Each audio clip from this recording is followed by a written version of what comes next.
നമസ്കാരം. ഇന്ന് chicken roast എങ്ങനെ തയ്യാറാക്കാൻ നോക്കാം. ചിക്കൻ ഫ്രൈ ചെയ്ത് ഓയിൽ ഒഴിച്ചു കൊടുക്കുന്നുണ്ട്. ഇതിലേക്ക് ജിഞ്ചറും ഗാർലിക്കും ഇട്ട് അതിലേക്ക് സ്ലൈസ് ചെയ്ത് ഒനിയനും അല്പം ഉപ്പും കൂടെ ചേർത്ത് നല്ല രീതിയിൽ ഒന്ന് വഴറ്റുക. ഒനിയനൊന്ന് ബ്രൗൺ ആക്കി എടുക്കുക.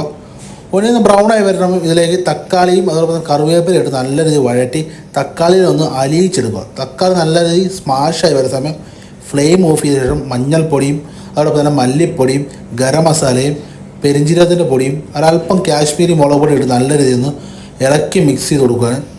അതിനുശേഷം അതിൻ്റെ പച്ച മണം മാറി വരുന്ന സമയത്തിലേക്ക് ഒരല്പം ചൂടുവെള്ളം ഒഴിച്ച് നല്ല രീതി ഗ്രേവിനൊന്ന് തിക്കാക്കി എടുക്കുക. മഞ്ഞൾപ്പൊടിയും മുളക് പൊടിയും ജിഞ്ചർ ഗാർലിക് പേസ്റ്റ് ഉപ്പും ഇട്ട് ഫ്രൈ ചെയ്ത് ചിക്കൻ ഇതിലേക്ക് ഇട്ട് ഗ്രേവിയിലിട്ട് നല്ല രീതിയിലൊന്ന് മിക്സ് ചെയ്യുക. ഒരു 2 മിനിറ്റ് ശേഷം തിക്കുള്ള തേങ്ങാപ്പാൽ ഒഴിച്ച് നല്ല രീതിയിൽ കുറുക്കിയെടുക്കണം. അപ്പോൾ തേങ്ങാപ്പാലൊക്കെ ചിക്കൻ നല്ല രീതിയിൽ തിക്കായി വരുന്ന സമയം ഇതിലേക്ക് ഒരല്പം പഞ്ചസാര നടുവേ കയറി പച്ചമുളകും ടൊമാറ്റോ ക്യൂബ്സും അതുപോലെ തന്നെ കറിവേപ്പിലിട്ട് ഫിനിഷ് ചെയ്ത് ഇളക്കി മിക്സ് ചെയ്ത് അടിപൊളി ഒരു ചിക്കൻ റോസ്റ്റ് റെഡിയാണ്. ട്രൈ ചെയ്യാം, മസ്റ്റ് ട്രൈ ആണ്. നമസ്കാരം. നമുക്കിതൊരു ചിക്കൻ മപ്പാസ് തയ്യാറാക്കുന്നത് എങ്ങനെയാണെന്ന് നോക്കിയാലോ. പാനിലേക്ക് കോക്കനട്ട് ഓയിൽ ഒഴിക്കുക. അതിലേക്ക് ജിഞ്ചറും ഗാർലിക്കും ഗ്രീൻ ചില്ലിയും കറി ലീഫും സ്ലൈസ്ഡ് ഒണിയനും ഇട്ട് നല്ല രീതിയിലൊന്ന് വഴറ്റുക.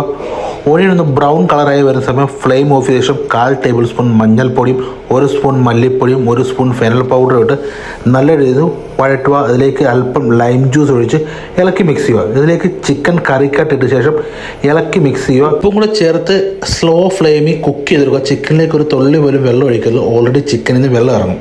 ചിക്കനിൽ നിന്ന് വെള്ളം ഇറങ്ങി ചിക്കൻ കുക്കായ ശേഷം നല്ല തിക്കായിട്ടുള്ള തേങ്ങാപ്പാൽ ചേർത്ത് ഇളക്കി മിക്സ് ചെയ്ത് മാറ്റി വെക്കുക.